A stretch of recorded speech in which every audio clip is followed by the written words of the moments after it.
अस्सलाम वालेकुम। मोहम्मद अकरम ख़ान आपके प्रोग्राम अकरम ख़ान के साथ हाज़िर है। साथियों, मेरी हमेशा कोशिश रही है कि मैं आपकी मुलाकात ऐसी जहाँ दीदा शख्सियात से करवाऊँ जिन्होंने इस माशरे में एक ख़ासा अरसा ना सिर्फ ख़ुद का मेहनत की है बल्कि अपनी औलाद को भी मेहनत करते हुए देखा है।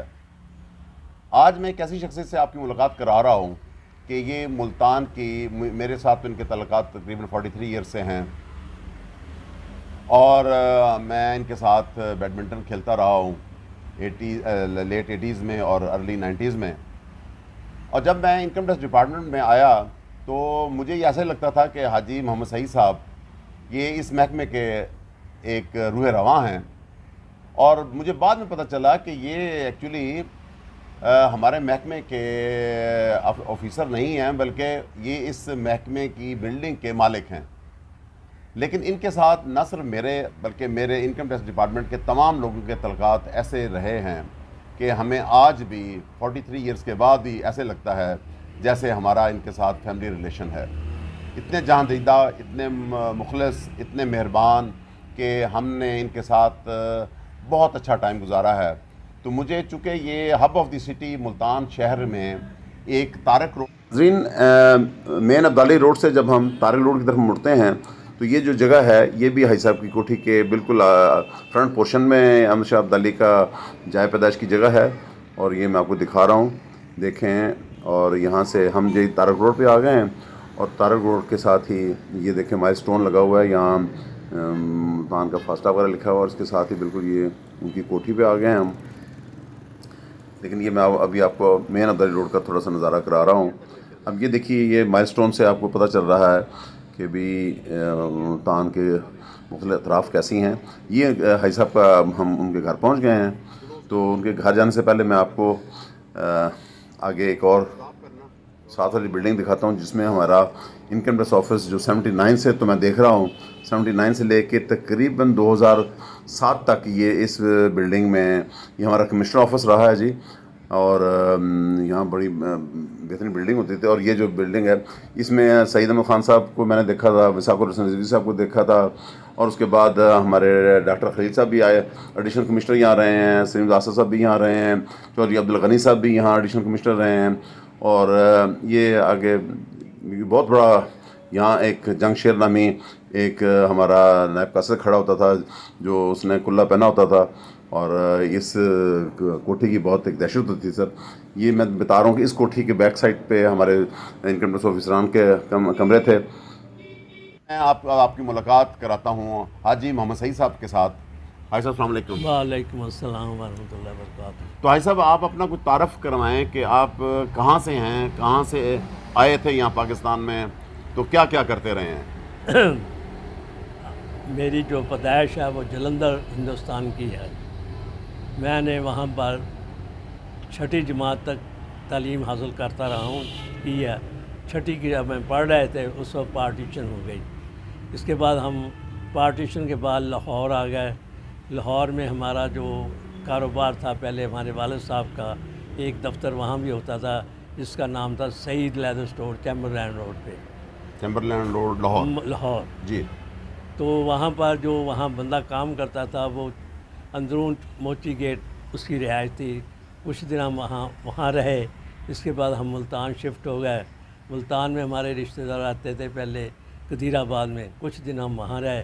इसके बाद हम शहर में एक घर था वहाँ पर वो अलाट हुआ। फिर उसके बाद इस तरह मुख्तलिफ जगह पे आखिर में हम यहाँ पर तारक रोड पे मेरी रिहाइश रखी हुई है। भाई साहब, जब आप आए पाकिस्तान तो आपकी उम्र कितनी थी? तकरीबन 11 साल थी। तो उस वक्त आपको उस वक्त के वाक़यात कुछ याद हैं? कैसे बंटवारा हुआ था, तो कैसे आपके लोगों के एहसासात हैं? जिस वक्त ये देखते थे क्योंकि हमारे घर में वहाँ पर उस रेडियो था और वो उस ज़माने में जो आज का जिसको ड्राइंग रूम कहते हैं वो बैठक कहते थे जी जी।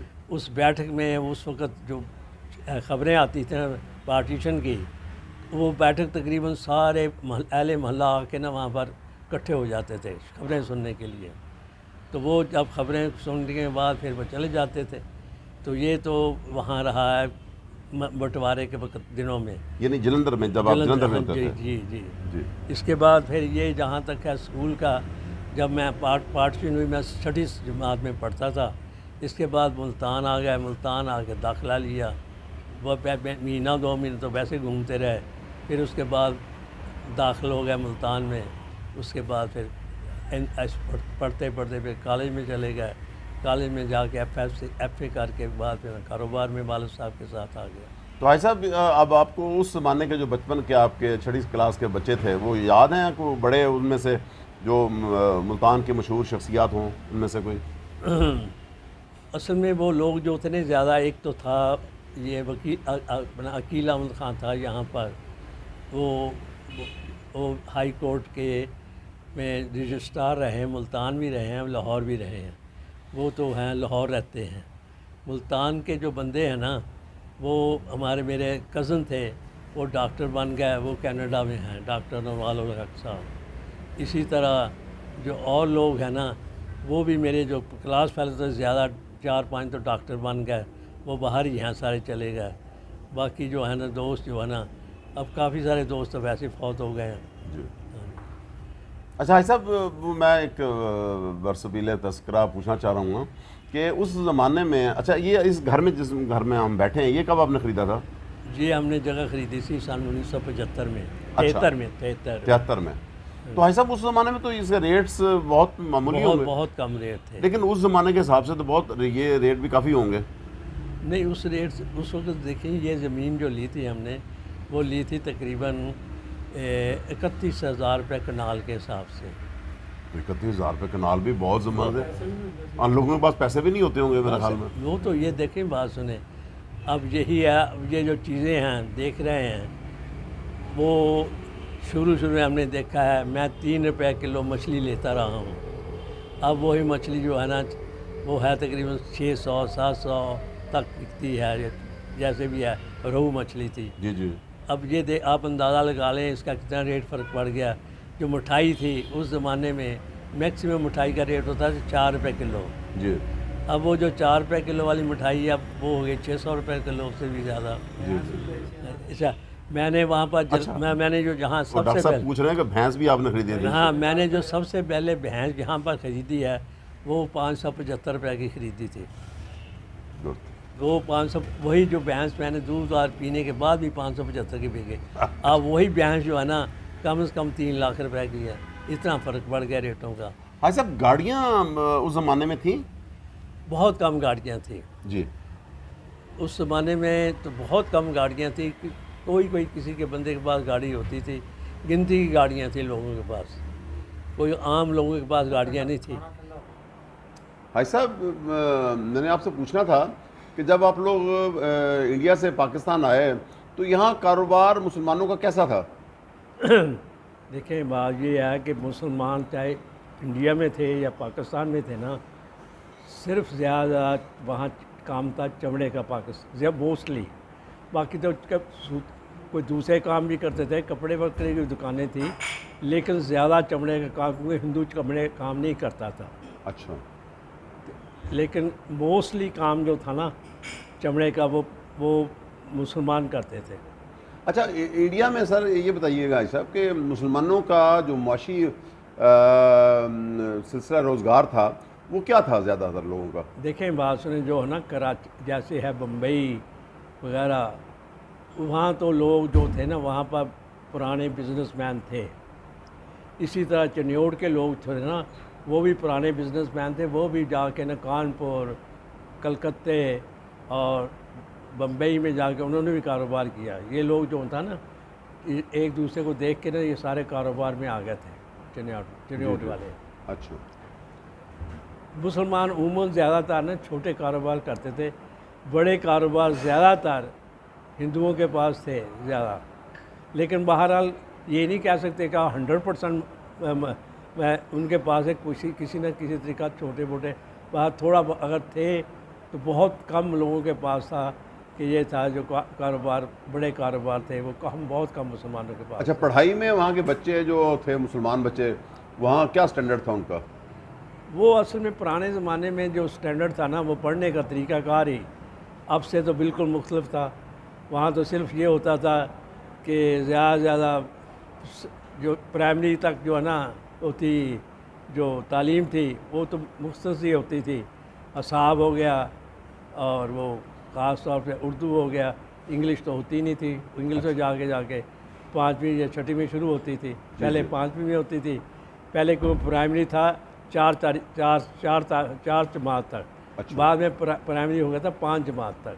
अच्छा अच्छा भाई साहब, उस वक्त जब पाकिस्तान में आप लोग आए थे, आप कितने अरसे के बाद टैक्स गुजार बने, या उस वक्त टैक्सेशन का क्या सिलसिला था?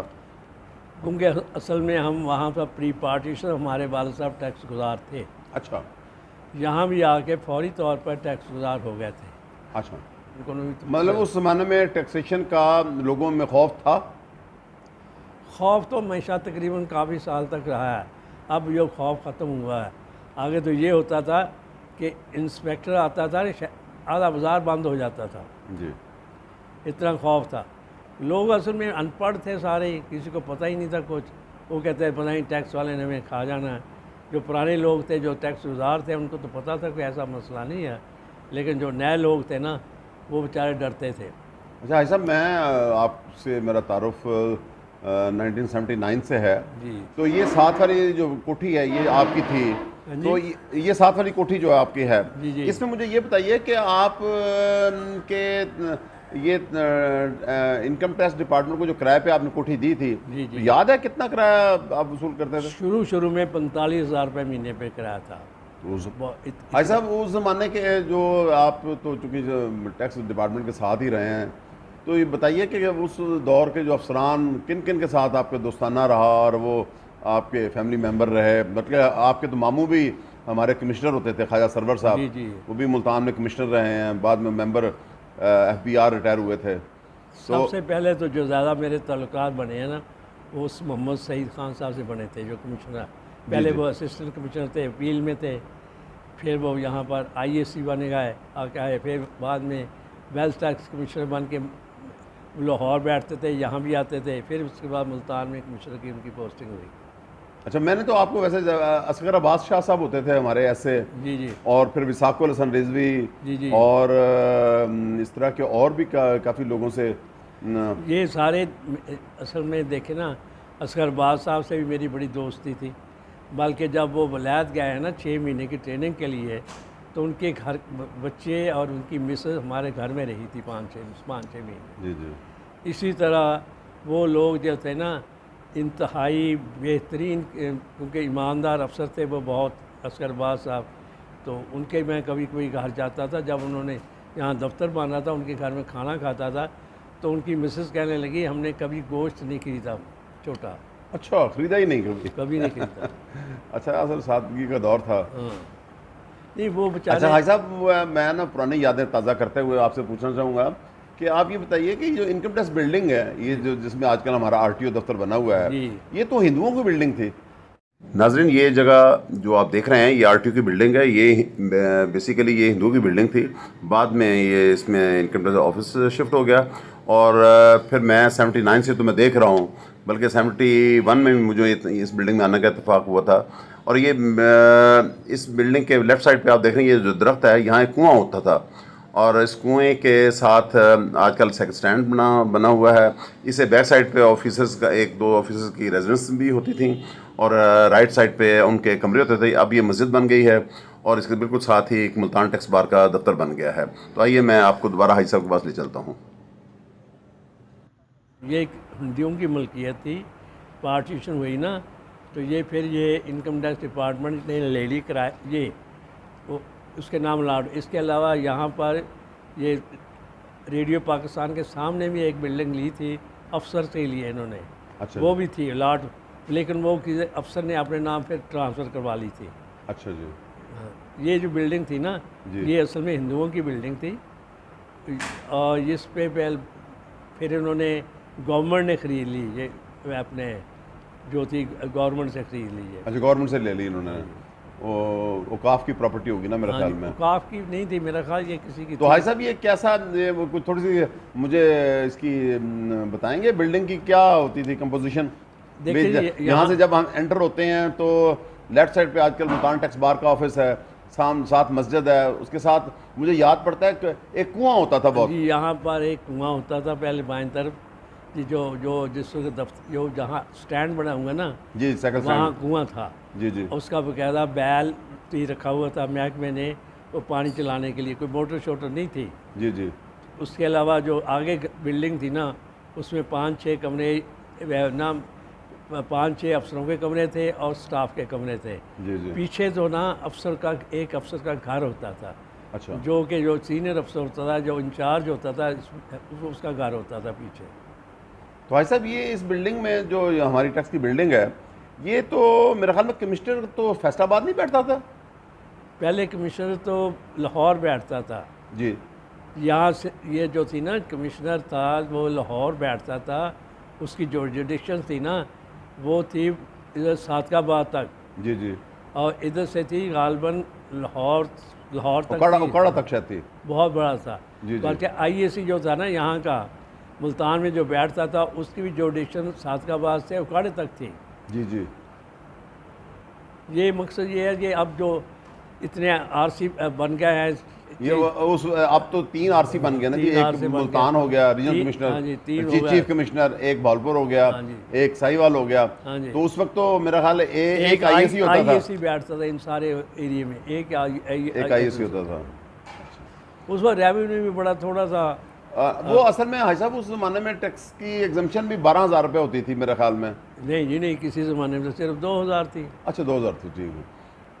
अच्छा भाई साहब ये बताइए कि उस ज़माने में ये जो आपके ये जो रोड है अब्दाली रोड, इसको ठंडी सड़क कहते थे। यहाँ नाजरीन ये मेन अब्दाली रोड है, इसके सामने कमिश्नर हाउस होता था, उसके बाद ये दिल का अस्पताल बन गया और इसी कोठी में ये एक कमिश्नर इस्तेमाल का ऑफिस होता था और इसके सामने मेन अब्दाली मस्जिद भी है। और मैं ये अब आपको ये लोकेशन दिखा रहा हूँ कि इसी मेन रोड के ये जो जगह है, यहाँ से ये मेरे ख्याल में 15-20 कनाल की ये कोठी है भाई साहब की, जिसमें ये सारा वाक़या है। और ये देखें यहाँ से हम आगे जा रहे हैं और ये सीधे कैंट की तरफ रास्ता जा रहा है और ये किसी ज़माने में ठंडी सड़क इसको कहा जाता था। और अब हम राइट साइड पे मुड़ेंगे। ये देखें ये सामने तारक रोड का आपको एक साइन नज़र आ रहा है और ये इसी रोड पे नूरमल मैरिज क्लब भी है और ये LM की रोड पे ये जाके टच होती है। और अब देखें मैं आपको थोड़ा सा दिखाता हूँ कि ये कॉर्नर जो है ना, ये भी भाई साहब की जगह है, कोठी की जगह है और इसके साथ ही फिर नूरमल मैरिज क्लब है। लेकिन इस लेफ़्ट साइड पे आप ज़रा देखें तो ये मेन अब्दाली रोड का बाकी हिस्सा है जो कैंट की तरफ जा रहा है। और अब तो ये कमर्शियल सेंटर बन गया, कब किसी ज़माने में इसको ठंडी सड़क कहा जाता था।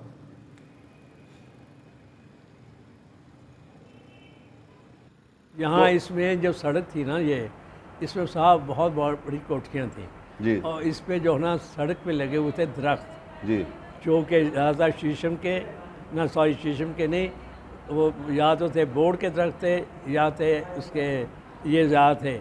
और इस पर इतनी शहद की लगा हुआ था कि आप जब गुज़रते थे ना तो शहद की खुशबू आती थी यहाँ से। अच्छा, तो भाई साहब वो मुझे कुछ याद पड़ता है और कुछ मैंने सुना भी है कि यहाँ एक गर्देजी साहब वो अपने टांगे पे पूरे इस इलाके की शाम हाँ। दिल्ली सैर किया करते थे। हाँ जी वो करते थे और उनका घोड़ा था बड़ा अच्छा। वो बग्गी थी, बल्कि वो अकेले बैठ के उसमें सैर हाँ जी, करते थे। वो उनकी बग्गी उसमें बग्गी में बैठ के चक्कर लगाते और तकरीबन रोज़ शाम को लगाते थे। अच्छा, क्या उनका नाम क्या था जी, याद नाम है? नहीं मुझे पता, नाम नहीं पता। अच्छा भाई साहब ये वैसे ये जो कोठियाँ थी, किन लोगों की कोठियाँ थी ये, जैसे रोड पे ये जो या कोठी तारक थी रोड पे? जिसमें है ना, जिसमें ये तकरीबन 22 कनाल की कोठी थी, एक ही, यानी एक ही कोठी 22 कनाल की हाँ थी? जी। इसमें एक तो था ये, पहले किसी ज़माने में पहले एक डॉक्टर वानिया साहब होते रहते थे। जी जी। इसके बाद वानिया के साहब वो चले गए कराची। इसके बाद यहाँ कंसोलिडेशन का दफ्तर बन गया, उसका अफसर ये कंसल्टेशन का था जहाँ अहमद शाह अब्दाली की मज़ार वो बना हुआ, सारी जगह पे सारी इकट्ठी थी ये। यानी जहाँ बैठे हैं इसके बिल्कुल बैक पे जो कोठी थी, ये सारी एक ही कोठी थी। अच्छा। उस पे थे वो थे, उसमें अफसर भी रहता था, उसका दफ्तर भी था। मुझे याद पड़ता है शायद शमशेर अली खान साहब होते थे। वो तो जिसे हमने लिया उसे शमशेर अली खान यहाँ से चले गए थे। अच्छा। लेकिन उनका सामान पड़ा था, बाद में वो लेके गए। और बाद में अली तारजैदी साहब आ गए मेरे ख्याल में। हाँ और लकीली भाई साहब शायद आपको याद हो कि मेरे फादर भी यहाँ तहसीलदार थे इसी इज्तिमाल में, जी तो हमारा आपसे तारफ उस वक्त से है यहाँ। जी जी जी। तो भाई साहब ये अब तो आजकल ये आपके घर के लेफ्ट भी राइट भी, एक तो आपके यहाँ साथ अब्दाली मस्जिद है लेफ्ट साइड पे, दरमियान में ये अब्दाली रोड हो गई, ये सामने आपके घर के तारक रोड है, और उस साइड पे एलम की रोड है। तो आप बड़े हब में हैं। तो कभी आपको शौक नहीं चुराया कि इस जगह को, जहाँ इस कॉर्नर की जगह पे आप बैठे हैं, तो ये यहाँ कोई प्लाजा बनाया जाए? आपका दिल नहीं कभी किया? देखिए यहाँ जो अब प्लाजे का तो पहले कोई रिवाज ही नहीं था जी। ये सारी रिहायशी इलाका था। रिहायशी इलाका भी ऐसा था कि रात को जो है ना यहाँ सड़क पे गीदड़ चक्कर लगाते थे। अच्छा अच्छा, हाँ गुड। तो इस वजह से यहाँ पर प्लाजे बनाने का तो सवाल ही पैदा नहीं, और ना उस वक्त प्लाजों का रिवाज था। जी जी जी जी। यहाँ तो रिहाइश के लिए लोगों ने सारे जितने रिहायशी लोग थे, जी जी। ये बाद में जब वक्त के साथ साथ हुआ कि यहाँ पर लोगों ने फिर कमर्शियल जायदादें बना दी, ख़ास तौर पर बैंक यहाँ आने शुरू हुए। जी बैंक आ गए बस। अब इस रोड पे तो खासे प्लाजे बन गए हैं और बैंक भी आ गए हैं, वो तो जी बात अखबारात के वक्त दफ्तर बन गए हैं, ये देखें, ये तो रेस्टोरेंट बन गए हैं, सारे शहर में कितने प्लाजे बन गए। पहले तो प्लाजे का रिवाज ही नहीं था, रिवाज नहीं था जी। ये एक्चुअली मेरा ख्याल मैंने भाई साहब देखा है कोई 85 के बाद प्लाजों का रवाज ज़्यादा हुआ है मुल्तान में। इसके बाद भी मेरा ख्याल था 20 ये 2000 के बाद ही शुरू हुआ प्लाजों का। जी जी जी जी। पहले प्लाजे व्लाजे नहीं। भाई साहब ये जो आप के सामने निस्तर हॉस्पिटल बना होगा? जी निस्तर जो है ना, इसमें लोग सारे जो है ना, ये जो था ना, ये काश्त होती थी सारी ज़मीन पे। जी काश्त होती थी, काश्त। ये बकायदा इसमें यहाँ पर ज़िम्मेदारा होता था। अच्छा, काश्त होती थी। ये वे लोगों को जिनको ज़मीन थी ना ज़िम्मेदारों की, उनको ज़मीन दी गई, किसी को ये तारक रोड इसको दी है, किसी बंदों को तारक रोड पे भी जगह दी थी, किसी को अल्ताफ़ टाउन में दी थी। इस तरह करके वो रिक्वेजिशन हुई थी जगह। तो ये इस तरह उन्होंने ये बाद में बिल्कुल सारा जो यहाँ कोई आबादी नहीं थी वहाँ पर। हाँ जी, ये शहर से काफ़ी बाहर था। हाँ जी। भाई साहब फिर मैं वापस आऊँगा टैक्स डिपार्टमेंट की तरफ। टैक्स डिपार्टमेंट के कुछ अफसरों के जो जिनके साथ आपका दोस्ताना या जिनके साथ मुलाकात, आपके दोस्त वकील अहमद खान साहब हमारे मेंबर रहे हैं FBR के, मुल्तान में चीफ कमिश्नर भी रहे हैं जी, मुल्तान में कमिश्नर अपील भी रहे हैं जी, और वो उनके साथ भी आपका दोस्ताना था? मेरे असल में सबसे पहले तो उनका जो तल्लुक़ हुआ, उनके वालिद साहब लूमें चलाते थे कैनवस की। अच्छा जी। वो कैनवस की लूमों की वजह से वो साहब का ये काम की देखभाल करते थे जी। उन दिनों ये सूत्र के परचेज़ के सिलसिले में मुझसे टेलीफोन पे बात होती रही थी। उस वक्त से मेरा सिर्फ टेलीफोन पे रब्ता था। जब ये मुल्तान में एज ए अपील के तौर पे आए, एडिशनल कमिश्नर अपील आए, उस वक्त मेरी उनसे मुलाकात हुई थी। जी जी जी। अच्छा भाई साहब, ये जो कैंट एरिया आजकल इतना एक्सपेंसिव एरिया हो गया है, कैंट को आपने कैसा, मुझे तो याद पड़ता है कि 79 से पहले ये छोटा सा एक मार्केट होती थी, ये अब तो ये एक बहुत बड़ा एक हब बन गया है देखो बिजनेस जी, का। कैंट जो था बिल्कुल कुछ भी नहीं था किसी ज़माने में, यहाँ तो कोई जाता ही नहीं था। उसके बाद कैंट आबाद होना शुरू हुआ। अब कैंट काफ़ी सारा उसकी अब कारोबार कैंट में अच्छा नहीं रहा। जी जी। वो तकरीबन काफ़ी वो सारा जो है ना वो चला गया गुलगश्त कॉलोनी में। गुलगश्त चला गया जी। आजकल तो सारा वो ब्रांडेड शॉप जितनी है वो सारी गुलगश्त में चली गई हैं। बल्कि यहाँ से लोगों ने ना जो अच्छे अच्छे थे ना, वो यहाँ से कारोबार करके वहीं चले गए। जी। अच्छा, ये बताइए भाई साहब कि हुसैनागाई में मुसलमानों का कारोबार जब पाकिस्तान बना तो कैसा था? मुसलमानों की तो कोई देखें ही बात सुने, वो मुसलमानों की तो सिर्फ चंद दुकानें होंगी, बहुत कम। जी। जैसे कोई हकीमों की दुकानें हैं 2-4। अच्छा। या और छोटी मोटी दुकानें, दूध दही की दुकानें ऐसे होंगी। असल कारोबार तो सारा हिंदुओं के पास था। अच्छा। तो भाई साहब, जब पार्टीशन के बाद आपको मौका मिला इंडिया जाने का? जी नहीं, मैं नहीं कभी किया इंडिया। अच्छा भाई साहब, अब आते हैं आपकी फैमिली लाइफ पे। तो बताइए कि आपके माशाल्लाह आप कितने बहन भाई जब आप यहाँ पाकिस्तान में आए तो? हम 5 भाई, 4 बहनें थी। जी अगले ज़माने में जो जिस वक्त हमारे वालिद साहब हैं ना, सबकी औलादें बड़ी ज़्यादा होती थी। हाँ, कम से कम आपके पास 5-7 बच्चे ज़रूर होते थे। 7-8 बच्चे। जी और जी उस वक्त ये था कोई खर्चे भी नहीं थे किसी के, जी सर। पढ़ने का कोई खर्चा जॉइंट नहीं फैमिली होता सिस्टम होता था। जॉइंट फैमिली सिस्टम था। कोई इतनी जो लवाजमात खाने पीने के वो भी नहीं थे, सादा किस्म का खाना होता था। खाना खाया बस 2 टाइम, ना चाय का रवाज था, ना ऐसी चीज़ें थी, कोई चीज़ थी नहीं, ना ड्रिंक्स थे, कुछ नहीं था। वो तो ड्रिंक्स तो ये थे, पुराने ज़माने में ये होता था, कोई मेहमान आता था उसको अगर मीठा पानी पिला देते चीनी डाल के या शक्कर डाल के, वही समझा था सबसे अच्छी सबसे ड्रिंक है। बड़ी अच्छा ये सॉफ्ट ड्रिंक वो ज़्यादा अच्छा वही हाँ, होता ये था। कुछ भी नहीं था। अच्छा, खाने पीने का रवाज मुसलमानों में कैसा था जी शुरू शुरू में, और अब आजकल क्या फ़र्क पड़ पहले तो सारे जो थे ना लोग, कोई भी खाने पीने की इतनी चीज़ें होती नहीं थी। फ्रूट तो खैर शुरू से ही था, लेकिन आगे ये नहीं तो होता था कि आपके सेब जो आ रहे हैं वहाँ से दूर से आ रहे हैं, तो लोकल फ्रूट ही ज़्यादा होता था। अच्छा लोग क्योंकि ट्रांसपोर्ट थी नहीं ऐसी, जी इस वजह से लोकल जो फ्रूट होता था वही खिलाते थे। जैसे मिसाल तौर पर आम जलंधर में भी होते थे, यहाँ भी थे, आम होते थे, आम तौर पर खरबूजा बड़ा होता था, आम खरबूजे का सीज़न में ज़्यादा होता था। बाकी जो देखिए बेर भी बिकते थे, ऐसी चीज़ें दूसरी भी कभी कभी आती थी, लेकिन ज़्यादा जो फ्रूट बिकता था यहाँ खरबूजा आम ही होता था। भाई साहब, आप अभी आपने ट्रांसपोर्ट की बात की, तो मुल्तान में जो जनरल बस स्टैंड वो कौन सा होता था? वो अपने तकरीबन हरम गेट के पास होती थी इनके अड्डे, और कोई भी जगह नहीं थी। अच्छा, यहाँ से जो लोकल ये जो रसूल वसाइल के लिए ये टांगे इस्तेमाल होते होंगे मेरे ख्याल में? ज़्यादा टांगे इस्तेमाल होते थे, टांगे ही थे। टांगे बाद में फिर अब जो टांगा था सैनगाई से लोहारी गेट के आने के लिए एक आना फीस वारी लेते थे। अच्छा,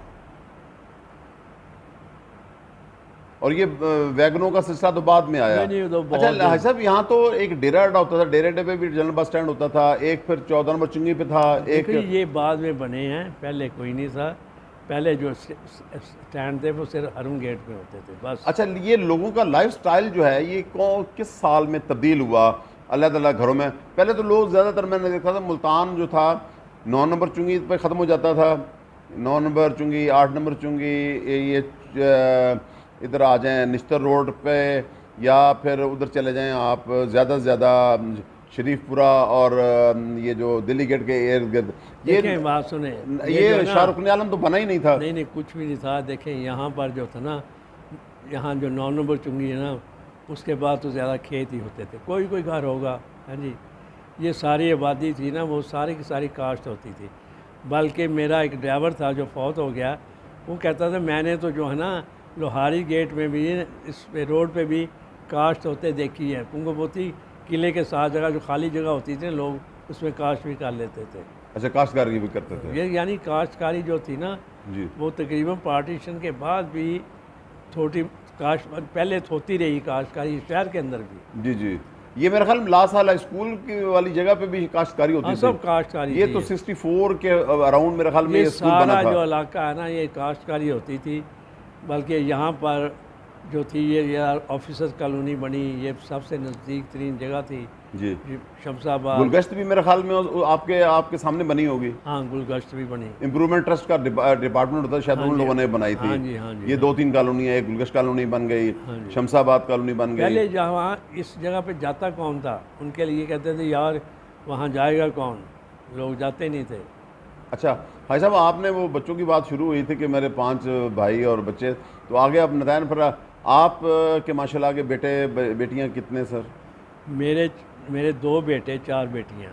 अच्छा, आपके डॉक्टर सईद साहब जो रेलवे रोड वाले हैं वो आपके समधी हैं? हाँ जी, और तो सुलेमान आपका दामाद है मेरे ख्याल, डॉक्टर सुलेमान। जी। माशाल्लाह। नाज़रीन, जैसे कि इस मेरी बातों से आपने अंदाज़ा लगा लिया होगा कि हाजी साहब के साथ मेरे कितने पुराने तल्लुकात हैं, कि ये एक और बात भी आपको बता दूं कि हाजी साहब बड़े जॉली आदमी हैं। इन्होंने कभी उम्र का फ़र्क नहीं रखा, और हमसे तमाम अफसरों से, जूनियर से दोस्तों से, अपने बच्चों के साथ भी इनके बड़े दोस्ताना मुरासम हैं और खुल के गपशप कर लेते हैं। और मैं शायद आपको याद करा दूं कि लेट 80s में और अर्ली 90s, बल्कि 90 पूरा, हम लोग इनकम टैक्स ऑफिस के अंदर एक कोर्ट रूम होता था जिसमें हम लोग बैडमिंटन खेलते थे।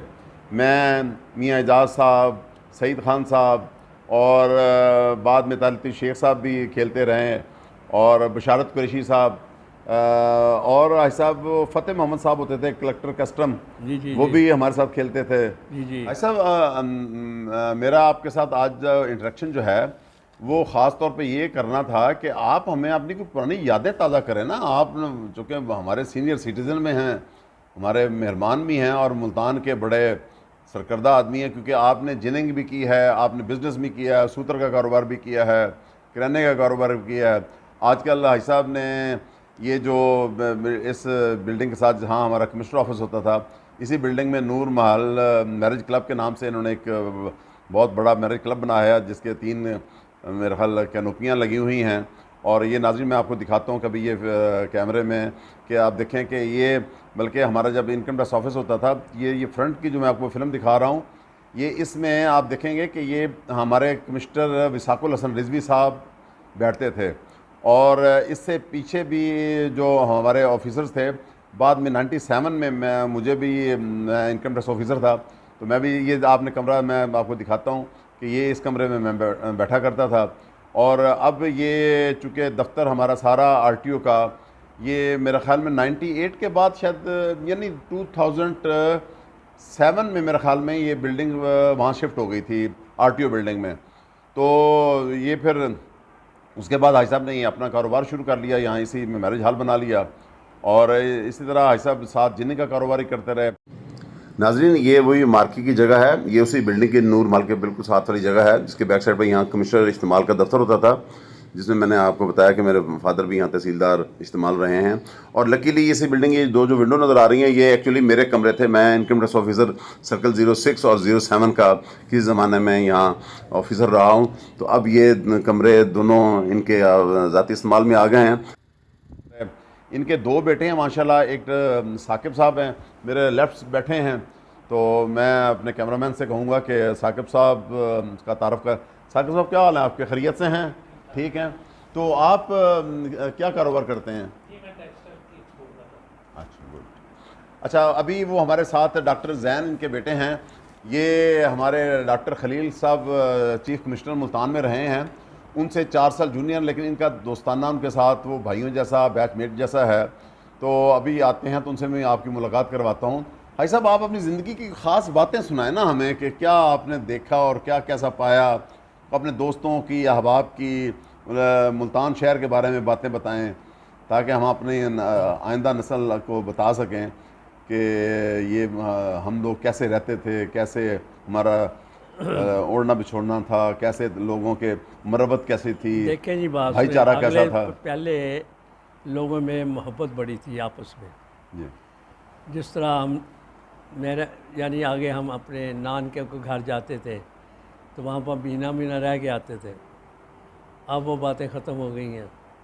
अब तो पता नहीं, थोड़ी देर जाते हैं तो आ जाते हैं। आगे तो महीना रहते थे, कोई परवाह नहीं होती थी, हैं जी। इसी तरह इतनी मोहब्बत होती थी आपस में कि उनके कपड़े पहन रहे हैं, वहाँ गए हैं तो अब कोई चीज़ नहीं थी, यहाँ पर इकट्ठे बैठ के खेल रहे हैं, कर रहे हैं। अब यहाँ पर तो ये है कि अब तो ये सारा जो है ना, सारा सिस्टम ही ख़त्म हो गया। अच्छा साहब, ये बताइए कि आपके ज़माने में जो मशहूर उस्ताद थे या डॉक्टर्स थे या वकला थे, उनमें से चंद के नाम बताइए कि भाई वो कौन। देखिए जी, हमारे जो जब हम पढ़ते थे स्कूल में, वहाँ थे एक मास्टर थे अब्दुल अजीज़ साहब, वो साइंस पढ़ाते थे। वो इंतहाई नेक आदमी थे, वो कभी किसी को मारते नहीं थे उस ज़माने में। हालांकि उस ज़माने में ना डंडा आम इस्तेमाल होता था, जी जी, लेकिन उन्होंने कभी किसी को नहीं मारा। जी जी। और वो बड़े ही मेहनती उस्ताद थे, ना वो ट्यूशन पढ़ाते थे किसी को, कुछ नहीं करते थे। इसी तरह दूसरे उस्ताद भी थे, वो भी देखा है कि वो बगैर ट्यूशन के लोगों को पढ़ा देते थे। जी जी। उस ज़माने में ट्यूशन का रिवाज, कॉलेज में तो बिल्कुल ट्यूशन का रिवाज नहीं था। स्कूलों में भी ट्यूशन थे, कई उस्ताद ऐसे थे वो फ्री पढ़ाते थे, जी जी, जो अब ख़त्म हो गया। अब तो हर आदमी करता है ट्यूशन। उस ज़माने में ट्यूशन होती भी बहुत कम थी, लेकिन जो थे ट्यूशन वाले वो जो छुप के पढ़ाते थे, छुप के पढ़ाते नहीं, वो वैसे पैसे, बहुत सारे लोग तो पैसे नहीं लेते थे, पैसे पढ़ा देते थे। जी जी। तो लेकिन कुछ लोग थे जो साहिब हैसियत थे, वो पैसे दे देते थे। अच्छा नाजरीन, वो मैं तारफ़ करा रहा था हाजी साहब के बच्चों के बारे में, तो साकिब से तो मैंने आपका तारफ़ करा दिया था। ये डॉक्टर जैन साहब हमारे साथ बैठे हैं। ये डॉक्टर साहब निश्तेरियन हैं और निश्तर से इन्होंने MBBS किया है, यहाँ मेडिकल अफसर रहे हैं, और लेकिन इनको बिज़नेस का ज़्यादा शौक़ था और ये बिज़नेस में आ गए।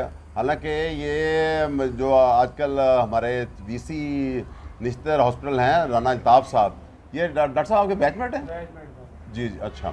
तो ये डॉक्टर साहब का मैंने तो आप अभी थोड़ी देर पहले तारफ़ कराया था कि हमारे डॉक्टर खलील साहब चीफ कमिश्नर रहे हैं, तो ये शायद उनके बैच में, क्योंकि इनका दोस्ताना उनके साथ, लेकिन बाद में इन्होंने बताया मुझे कि वो मुझसे 4 सीनियर थे। तो डॉक्टर साहब आप बताइए कि आपने हाजी साहब को कैसा पाया? आप चूँकि आपके साथ इनके दोस्ताना मरासम भी हैं, मैं तो चूँकि देखता रहता हूँ, बहुत अच्छे हैं, मतलब मैंने देखा आप हमेशा इनके साथ ही रहते हैं और इन्हीं को आप मतलब इन्हीं की वजह से मेरा कारोबार में आप आए हैं। जी हाँ, माशाल्लाह अच्छा नाम है इनका। जी माशाल्लाह। एक बड़ी ख़ास बात आपको मैं बताता चलूँ कि आप हाजी साहब से इनकम टैक्स ऑर्डिनेंस 79 क्या 1922 वाला जो एक्ट था उसके बारे में पूछ लें तो इनको एक एक सेक्शन के बारे में पता है। 79 के ऑर्डिनेंस के बारे में पूछें तो वो पता है। 2001 का जो ऑर्डिनेंस आया उसके बारे में इनको एक एक चीज़ आप इनसे पूछ सकते हैं। बल्कि हमने तो ये देखा था कि मैं तो कई दफ़ा इनसे मशवरा करता रहता हूँ, और आज भी अगर ये अपने बिज़नेस के कारोबार में जो गोशवारे करते हैं अभी आज भी रिटर्नें ये ख़ुद बनाते हैं। तो जब मैं आज इनके पास आया तो इनकी टेबल पे वही इनकम टैक्स की गोशवारे, चूँकि आजकल गोशवारे भरने के दिन है, तो ये अपनी फैमिली के, अपने बच्चों के गोशवारे भर रहे थे जी। और माशाल्लाह इनका ओढ़ना बिछोना अपना बिज़नेस तो है ही है, लेकिन इनकम टैक्स के साथ इनकी वाबस्तगी वो ज़ाहिर करती है कि ये कभी कंसीलमेंट के बारे में सोच नहीं सकते। कहते हैं मैं जब तक एक एक पैसे का हिसाब बराबर ना कर लूँ मैं इनकम टैक्स का गोशवारा फ़ाइल नहीं करता। और लकीली मुझे भी 2-3 दफ़ा इनकी फैमिली के कुछ लोगों की असेसमेंट करने का इत्तेफाक हुआ है। तो हाई साहब बताएंगे कैसा हाई साहब एक्सपीरियंस रहा है? देखिए, जहाँ तक तो है ना इनकम टैक्स का काम है ना, एक तो ये है कि अब पुराने ज़माने में जो लोग थे ना वो बड़ी मेहनत करते थे, बड़ा तफसील से देखते थे। अब जैसे खान साहब हैं, ये इनका मैंने काम देखा, ये इतने बेहतरीन तरीके से देखते थे हर चीज़ को। अगर वो किसी की फेवर भी करनी होती थी ना, ऐसे तरीके से करते थे ना तो उसको तकलीफ़ हो ना महकमे को नुकसान हो, यानी दोनों को फ़ायदा हो। और हर आदमी जो है ना, जब उसको ऐसा माहौल मिले और सही मिले तो हर कहता है कि ठीक है यार, अगर कोई टैक्स भी लग गया तो कोई फ़र्क नहीं पड़ता। जहाँ तक है कि मैं काम करता था, लोगों का इनकम टैक्स का भी मैं करता हूँ, बल्कि मैं जब कोई बंदा आता है बाहर से तो मैं अपना काम छोड़कर पहले उसका काम करता हूँ, क्योंकि मैं तो अपनी जगह पे बैठा हूँ, करता रहूँगा। और मैंने कभी किसी से कोई मुआवजा नहीं लिया। किसी ने अगर कोई चीज़ दी भी है तो मैंने उससे पैसे दे के चीज़ ली है। और कई मुश्किल केस भी थे किसी के ना, उससे भी कभी मुतालबा नहीं किया, उससे ना कोई उसको बिगाड़ डाली है कोई भी। इस वजह से खुदा का फजल है, अल्लाह ताला इज़्ज़त देता है इस चीज़ की, तो अल्लाह ताला ने इज़्ज़त दी हुई है। और सबसे अच्छी बात यह है कि मुझे अपनी ज़िंदगी में बड़ी सख्त बीमारियां लगी हैं। इसमें अल्सरेटिव कोलाइटिस थी, जो कहते थे सारी उम्र दवाई खानी पड़ेगी, 75 में डायग्नोज हुई थी। अल्लाह के फजल से एक तो मेरी सेहत ठीक है, मुझे कहते हैं लोग आपको अल्सरेटिव कोलाइटिस है ही नहीं। इसी तरह मुझे कैंसर का हुआ था, अब खुदा के फजल से मैंने देखा है वो भी काफ़ी बिल्कुल ही PSA जो है मेरा वो सही हो गया, नॉर्मल हो गया है। तो ये है कि ये सिर्फ ये है कि अल्लाह ताला का फ़ज़ल है। और जब आपको किसी को काम करते हैं ना खुश दिली से, तो वो आप अल्लाह ताला आपकी तरफ आपकी सारी प्रॉब्लम हल कर देता है। माशाअल्लाह। ये नाज़रीन आपने देख लिया कि हाई साहब अपने मामलात में इतने पर्टिकुलर हैं कि इन्होंने कभी दुनियादारी नहीं की, और जितना ऑब्लिगेशन करते हैं मैं तो इसका चश्मदीद गवाह हूँ कि मैं हाई साहब के साथ आके अपने दिल की बातें, अपने दफ्तर की बातें, अपने घर की बातें भी इनसे कर लेता हूँ। और ये भी बड़ी मेरे साथ मोहब्बत रखते हैं कि डॉक्टर जैन और हाई साहब हर ईद पे, हर शबरात पे, हर मेरी बच्चों की पैदाइश पे, बच्चों की शादियों पे, और ये हमेशा आते हैं और मुझे मेरे साथ जो इनके फैमिली रिलेशंस हैं, मैं इनका बड़ा मशकूर हूँ। हाई साहब ये बताइए कि मुल्तान के मौसम में कोई फ़र्क पड़ा है? पहले कैसा मौसम होता था? मैंने जो देखा है कि पहले यहाँ अंधेरियाँ बहुत आया करती थी, अब वैसी नहीं है। यहाँ देखें, बात सुने, पुराने ज़माने में जब कोई बंदा आता था ना सफ़र करके, तो वो मिट्टी मिट्टी हुआ था, यानी कि उसका सारा जिस्म मिट्टी होता था, क्योंकि इतनी अंधेरी होती थी, इतना यानी कि जब ट्रेन में ना सारी मिट्टी मिट्टी, यानी गर्द गदा गोरस्तान वाला मामला होता था। बिल्कुल था।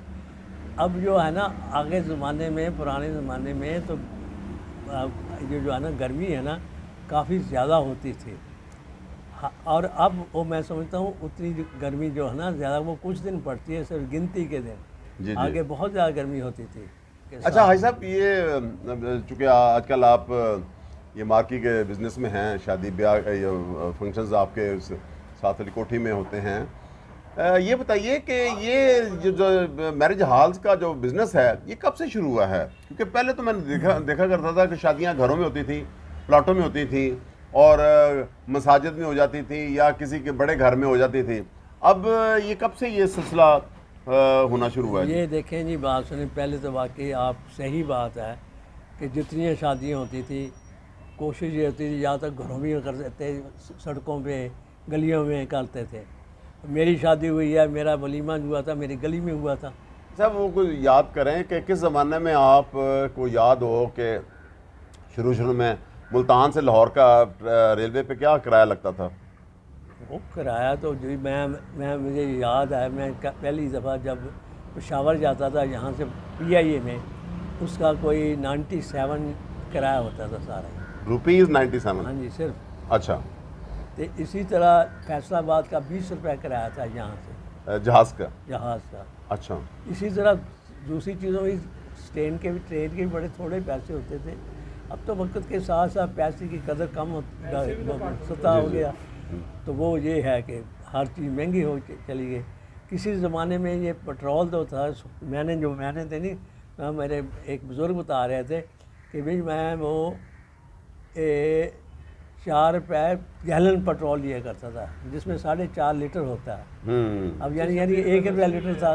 जी। अब वो 250 रुपये लीटर है, कितना फ़र्क पड़ गया। अच्छा साहब, आपको चूँकि आप यहाँ इस हब ऑफ द सिटी में रिहाइश पजीर हैं, तो इस इलाके में अमीर लोग रहा करते थे मेरे ख्याल में।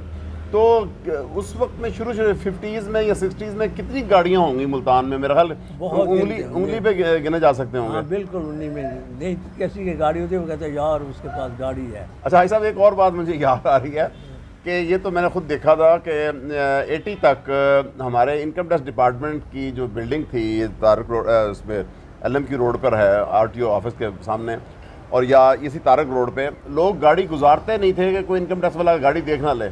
ये सही बात है? देखिए बात सुने, आगे पुराने ज़माने में इतना खौफ होता था इनकम टैक्स का, लोग जो है ना ये बताते नहीं थे कि मेरे पास एक गाड़ी है, क्योंकि वजह ये है, कहते हैं वो गाड़ी इसने रखी, वो गाड़ी उसमें होता है बहुत अमीर आदमी रखते थे जी। अब वैसे भी लोगों के पास गाड़ी थी भी बहुत कम लोगों के पास, ऐसे लोग आम लोग होते।